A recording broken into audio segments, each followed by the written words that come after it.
Hello भाई और बहनों, मेरा नाम है रोहित साकरोजी। मैं एक स्टॉक मार्केट ट्रेडर हूँ।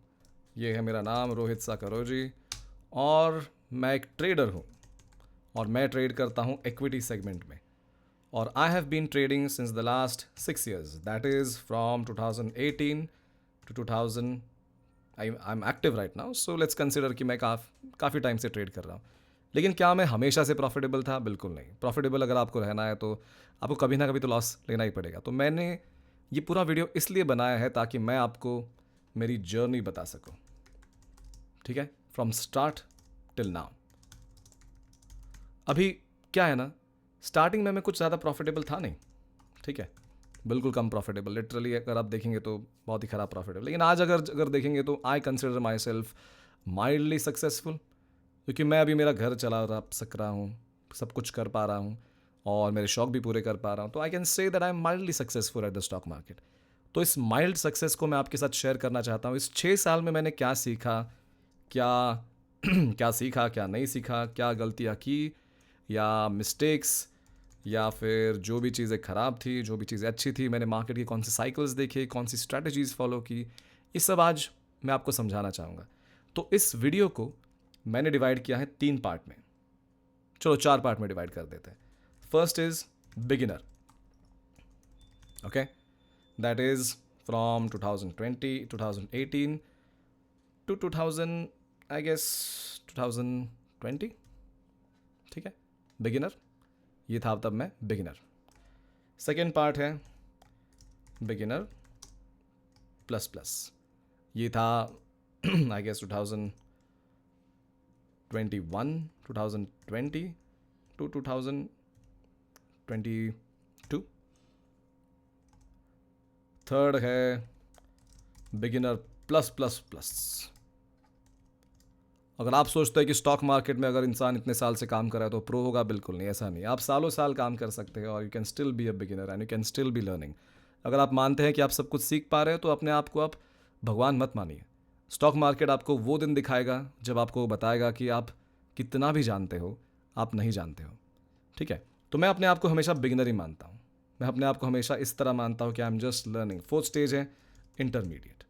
चलो, बिगिनर के ऊपर एक अपग्रेड। ये अगर हम बात करें तो ये 2023 टू 2024 के आसपास, लाइक आई थिंक ये हम अभी कंटिन्यूस ऑन गोइंग कर सकते हैं। ओके, मैं आपको मेरे पूरे बैलेंस शीट्स या फिर प्रॉफिट एंड लॉस स्टेटमेंट्स बताऊंगा, जिसमें आप अच्छे से देख पाएंगे कि मैंने इस पूरे टाइम पीरियड में कितने पैसे बनाए, कितने पैसे गंवाए, या फिर पैसे बनाया भी नहीं, या मैं ट्रेडर हूँ भी नहीं या नहीं। चलिए, इस सब को समझते हैं एक इस वीडियो के अंदर। इस वीडियो को अंत तक देखिए ताकि आप कुछ ना कुछ तो समझ पाए, कुछ ना कुछ तो आपको। आप आई विश कि एटलीस्ट 4 लोग भी अगर इस वीडियो की मदद से अगर इन्फ्लुएंस हो जाए और कुछ समझ जाए और कुछ अच्छा उनको टेक अवे मिले, तो आई एम स्टिल सेटिस्फाइड। मैं नहीं चाहता कि मिलियंस ऑफ लोग देखें, लेकिन जो लोग देखें वो कुछ ना कुछ तो ले जाए। तो इस वीडियो को थोड़ा सा कॉन्सेंट्रेशन से देखिए, बिकॉज काफ़ी इंटरेस्टिंग रहने वाला है। ऊंच नीच, उतार चढ़ाव, प्रॉफिट एंड लॉस, ये देखते देखते आपको काफ़ी कुछ दिखेगा। चलिए शुरू करते हैं इस वीडियो को। सबसे पहले आते हैं हमारे इस अकाउंट का नाम है BM0636, ये मेरा नाम है। और हम आते हैं यहाँ पे कंसोल में। अगर आप कंसोल में देखेंगे तो हम जाएंगे रिपोर्ट्स में, P&L में जाएंगे, P&L में जाएंगे। सबसे पहला साल लेते हैं 2018, मार्च अप्रैल 1 2018 टू, अरे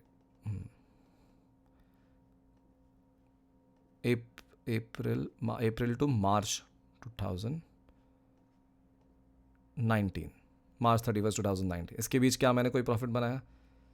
हाँ, 17 रुपये मैंने नेट लॉस किया। बाप रे बाप, my god, I still had an unrealize profit of 575 rupees. Wow, that was crazy, that was the most profitable time of my life. 17 रुपये का लॉस और 50 रुपये का unrealise net realise P&L। Unrealise 575 रुपये का एक डोमिनोज का पिज़्ज़ा तो डेफिनेटली आ जाता। चलिए देखते हैं नेक्स्ट ईयर का। ओके, मार्च 2020 जब कोविड हिट हो गया था, ओके, 31 टू 1 अप्रैल 2019 टू मार्च 2020। इसके बीच अगर हम देखते हैं तो मेरा प्रॉफिट था ₹46। काफ़ी अच्छा प्रॉफिट है वैसे तो, इतना कुछ बुरा नहीं है, आप इतना भी मुझे ख़राब मत समझिए, मैं अच्छा ट्रेडर हूँ। तो ये देखिए सबसे majority profit unrealized, realize profit है मेरा ₹675, वो भी येस बैंक में, वो भी 4%, जिसके मैंने खरीदे थे बहुत, पता नहीं क्या वैल्यू, 16,000 पे खरीदा, और शायद से मेरे लाइफ का फर्स्ट प्रॉफिट। आई रिमेंबर कि फर्स्ट प्रॉफिट जब मैंने किया था, मैं ऑफिस में बैठा हुआ था, तब मैं काम करता था, एंड मेरे दोस्त ने बताया कि येस बैंक का शेयर बहुत भागेगा बहुत भागेगा। तो मैंने बोला कितना डालूं, उसने बोला डाल दे जितना डाल सकता है। तो मैंने डाले ₹17,000। 17,000 was the most amount that I had that during that time of my life, as a spare amount जो आई यूज टू हैव। तो मैंने 17,000 डाले, एंड ये जो 4% का जो चस्का लग गया मुझे, मज़ा आ गया। ठीक है, अगर आप देखेंगे तो, अगर आप इसमें देखेंगे तो रियलाइज ब्रेकडाउन में देखेंगे तो मैंने इंट्राडे शायद से, या इंट्राडे किया था, तो 4% इंट्राडे में कमाना, अरे बाप रे, बहुत ही बड़ी बात थी। ओके, 4% इंट्राडे में, अगर यही क्वांटिटी 1 लाख होती तो काफ़ी मज़ा आ जाता, लेकिन ठीक है, ₹675 का प्रॉफिट किया था। उसके बाद हम आते हैं मार्च 2021 में और अप्रैल 2021 में। ठीक है, इसमें हम देखेंगे कि रियलाइज्ड प्रॉफिट एंड लॉस था ₹21,000। उसमें भी अगर हम बात करें तो अडानी पोर्ट्स में काफ़ी प्रॉफिट किया था। कोविड का टाइम था, तो मैं सारे मेरे जो सारे प्रॉफिट है उसको मैं डिस्काउंट कर दूंगा, बिकॉज कुछ दिमाग तो नहीं था उस टाइम, दिमाग थोड़ी लगाया था उस टाइम, तो बस जुआ खेला था, और जुआ खेलते खेलते काफ़ी बहुत सारे लोगों का जुआ चल गया। ठीक है, तो 42,000 यहाँ पे, एशिया नेट, कौन सा ये, ओके, एशियन यहाँ पे 17,000, बजाज फाइनेंस में 61,000। अगर आप ध्यान से देखें तो प्रॉफिट की percentages are crazy, they are like 149%, 201%, 126%। बाप रे, 17,000 का प्रॉफिट, लेकिन प्रॉफिटेबल बहुत कम था। ये देखा जब मैंने, मुझे मज़ा तो आ गया, परसेंटेजेस देखते देखते मज़ा तो आ गया, लेकिन इवेंचुअली अगर देखें तो सिर्फ परसेंटेज में मज़ा नहीं है, आपको अमाउंट भी उतनी ही चाहिए, अमाउंट होना बहुत ज़रूरी है।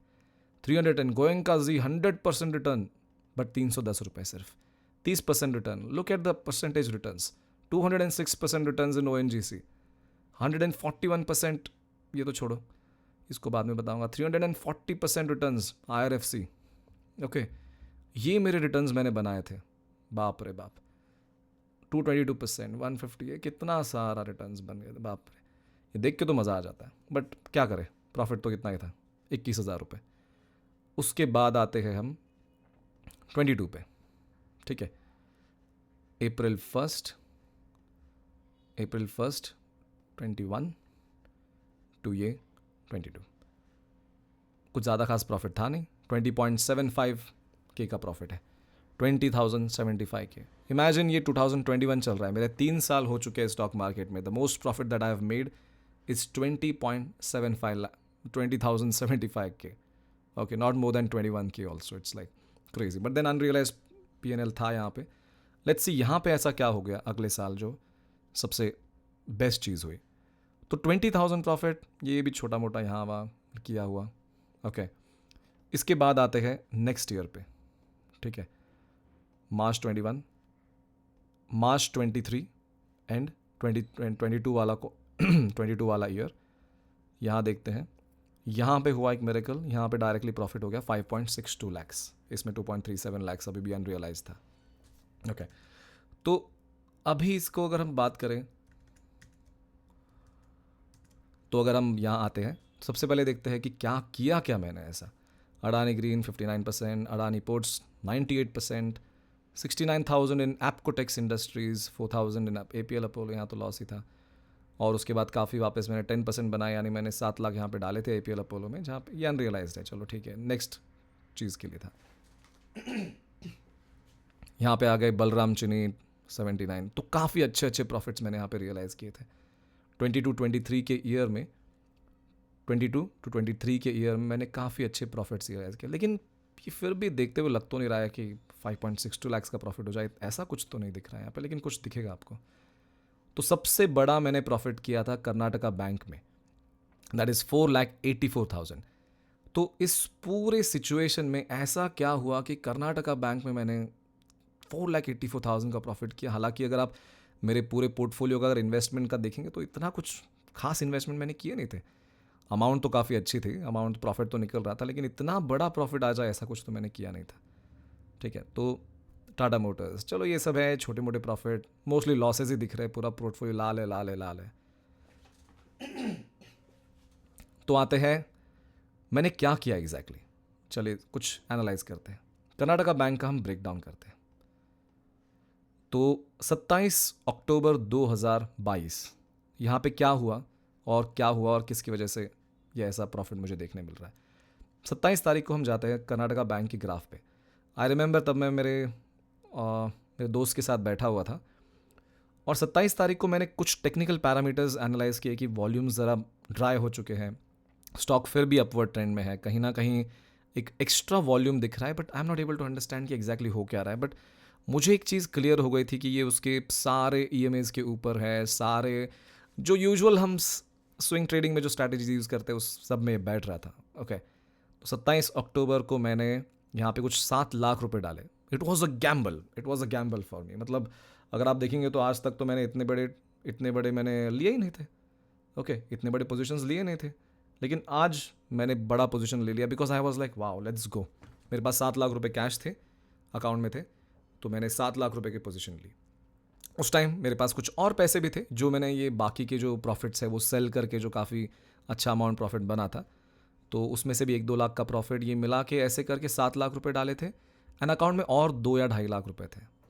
मैंने यहाँ 27 अक्टूबर को ये पोजीशन ली। 27 को मैंने कुछ 6,000-8,000 क्वांटिटी ली और उसके बाद 28 को और थोड़ी सी क्वांटिटी मैंने ऐड की थी। ओके, तो टोटल पोजीशन कुछ 10 लाख के आसपास बन गई थी। ओके, 10 लाख की पोजीशन बन गई। अभी आप देखेंगे तो यहाँ पे लिटरली ऐसे कुछ खास दिख भी नहीं रहा है जिससे मैं यहाँ पे ले लूँ पोजीशन, बट मैं कुछ थोड़ा सा उस दिन कुछ कन्विक्शन था मेरे पास जिसने मुझे फोर्स किया कि you have to take this trade. 27 अक्टूबर को मैंने ट्रेड लिया। अगले दिन ये नेगेटिव हुआ, वापस थोड़ा सा ऊपर गया, अगले 2-3 दिन बाद वापस नेगेटिव आया। 1 नवंबर का डेट है, ट्यूसडे था। ओके, तो अभी ट्यूसडे को 1 नवंबर, अभी ऐसा क्या हुआ वेंसडे को, नवंबर 2022 के वेंसडे को, कि स्टॉक एकदम भाग गया। तो I will show you what happened. Karnataka bank का उस दिन रिजल्ट आया था जिस दिन उसने अनाउंस किया उसका क्वार्टरली रिजल्ट फॉर सितंबर 2022, और जो क्वार्टरली प्रॉफिट था, जो जिस प्रकार का उन्होंने बिजनेस मैनेजमेंट किया था उस पर्टिकुलर क्वार्टर में, जो चेंजेस लाए थे उसकी वजह से कर्नाटका बैंक का प्रॉफिट 4 टाइम्स, ऑलमोस्ट 4 टाइम्स के आसपास बढ़ गया था। Okay, from 114 crore to net profit went to 411 crore. सब कुछ इंप्रूव हुआ था। भले ही रेवेन्यू अच्छा था, but revenue was not very big, but then profitability में इंप्रूवमेंट्स के लिए कर्नाटका बैंक ने कुछ किया था। हालांकि छोड़िए, मैंने उस टाइम पे इतना सा दिमाग लगाया नहीं था और ना ही मैंने फंडामेंटल्स देख के ये डिसीजन लिया था। मैंने जो डिसीजन लिया था वो लिया था सिर्फ और सिर्फ टेक्निकल और जो मार्केट में चल रहा है, करंट मार्केट में चल रहा है, उसको ध्यान में रखते हुए मैंने डिसीजन लिया था। तो 4 टाइम्स प्रॉफिट आया। उसके बाद होना क्या है, इतना अगर नेट प्रॉफिट रिपोर्ट होता है तो स्टॉक ऑलमोस्ट नेक्स्ट 8 दिन के अंदर, ठीक है, आप देखिए मैंने 27 तारीख को लिया था, चलो 27 तारीख को पकड़ते हैं, उसका हाई पकड़ते हैं 27, 8 दिन के अंदर ये स्टॉक 50% भाग चुका था। 8 डेज 6 बार्स, 2 दिन तो छुट्टी थी बीच में, 8 डेज 6 बार्स के अंदर ये स्टॉक 50% भागा था। अब इसे लक कहिए या एनालिसिस कहिए या भगवान का एक बहुत बड़ा संदेशा कहिए कि उन्होंने मुझे बताया कि चलो आप मार्केट में ही आने के लिए बने हैं। ओके, तो 50% जब आप देखते हैं, और आज तक मैंने इतना बड़ा कोई पोजीशन लिया नहीं था। और जिस टाइम आप डिसाइड करते हैं एक बड़ा पोजीशन लेना और वो इस प्रकार काम करता है, ठीक है, जो उसकी जो किक मिलती है उसका मैं आपको अंदाज़ा नहीं दे सकता। ओके, इमेजिन कीजिए कि 10 लाख डाले, 3-4 दिन, 8 दिन के अंदर you are seeing a profit of 5.5 lakhs, 6 lakhs, ऐसा आपको प्रॉफिट में दिख रहा है। ओके, हालांकि मैंने उसे यहाँ स्क्वायर ऑफ नहीं किया, मैंने थोड़ा सा होल्ड करके कहीं यहाँ कहीं मैंने स्क्वायर ऑफ किया। 11 तारीख को कुछ दिख रहा था, तो प्रॉफिट उतना नहीं हुआ शायद से, मुझे मतलब पोजीशन को मैंने बीच बीच में अलग अलग टाइम्स पे स्क्वायर ऑफ किया था, तो प्रॉफिट 35-40% दिख रहा है, बिकॉज बीच में मैंने वापस उसको नीचे जाने के बाद फिर से सेल करके फिर से बाय किया था, कुछ ऐसी चीज़ें की थी। तो मॉरल ऑफ द स्टोरी ये है कि 4.84 लैक्स का प्रॉफिट मैंने किया। जो कर्नाटका बैंक, वो मेरा स्टॉक है जिसने मुझे स्विंग ट्रेडिंग के इस करियर में आने के लिए परावृत्त किया। अगर कर्नाटका बैंक में मैं ये प्रॉफिट नहीं करता तो मेरे पास वो एक्स्ट्रा कैपिटल नहीं होता, एक्स्ट्रा कैपिटल नहीं होता तो मैं वो डेयरिंग नहीं करता तो मैं मार्केट में बना नहीं रहता। तो ये कर्नाटका बैंक ने मेरे इस मार्केट में आने के इस इस पूरे जर्नी को, वो उसका फर्स्ट स्टेप था। ओके, तो कर्नाटका बैंक के बाद फिर क्या प्रॉफिट किया, उसके बाद की जो स्टोरी है। ओके, उसके बाद कर्नाटका बैंक में जब मैं कर रहा था, उसके बाद कुछ खास हुआ नहीं। मैंने मैंने काइट यूज़ करना बंद कर दिया। मैंने धन यूज़ करना, सॉरी, ज़ीरोदा यूज़ करना बंद कर दिया। इसमें आपको अनरियलाइज्ड प्रॉफिट 4.83 दिखेगा। तो मैं अभी आपको आगे क्या हुआ ये मैं आपको जल्द ही एक छोटे से 3 सेकंड के ब्रेक के बाद बताऊंगा।